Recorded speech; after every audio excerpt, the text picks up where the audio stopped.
basically. Yeah, you pretty much run the risk of that every time you throw it in salt water. I'm just gonna be honest. Any kind of injection molded plastic, especially hard baits. Now, soft baits, you could get way better with those because they're disposable. So even if they bite half of it off, you've got another 10 in the deal to go back and put on. But like with hard baits, especially injection molded plastic, it's a hollow body plastic. So anything with any sharp teeth, and I mean, even muskies up north kill baits, like muskies and northerns. They're really bad about it. And so unless you've got something that's solid resin poured or dense like that, I would say that yeah, it's gonna get throttled in the ocean. It's just like That's true, Ben. yeah. My concern on that is always like whenever I hear freshwater to saltwater, and I love playing with that stuff. Like I said, I had a blast with the zipper plastics that we were doing offshore, but it's the like if it's not made with stainless components, that thing's gonna rust. You can use it, but Yeah. you're not gonna use it on the next run. Yeah, it'll rush right away. I think that's the only thing too. I think a lot of times when you see something branded saltwater, they just take something that was freshwater and rebrand it. But as long as they're using stainless, Yeah, yeah, that's what it exactly. is. You know what I mean? The lures work the same, and the fish bite them. You know, saltwater fish will bite them just like freshwater fish do. Yeah, yeah. And a lot of times the and we'll get to that in a moment, but a lot of times like the colors and the water clarity and the action of the lure, I mean, they're intended to attract fish and it's that doesn't change from That's freshwater to right. saltwater. That's right. So this next one's another tough one because single bass all around lure for what type of fishing? Are See, I you think that's the answer. are you fishing for crappie? Or are you fishing for sharks? You know what I mean?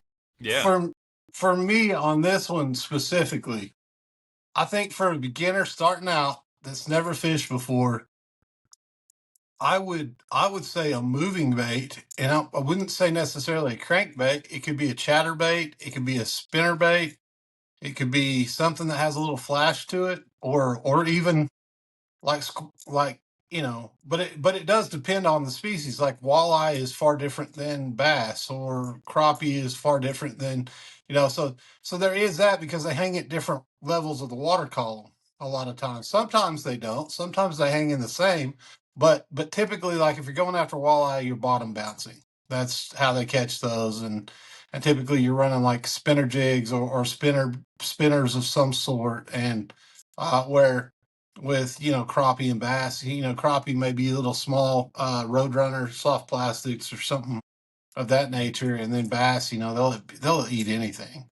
I'll say from a saltwater standpoint, I have 1,000 of the just metal silver slabs. Yeah, like Ben, exactly like what you're saying. Those silver spoons, a gold, just a gold slab, gold spoon, something, just a shiny piece of metal with a hook on it.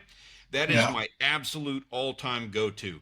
And some of the best days when I have been out fishing, that was the absolute worst lure to use on the perfect day. Like when it's crystal clear, they do not work as well. Took those down to Cozumel, and my all-time go-to little silver flashy thing was too much. It was scaring stuff off.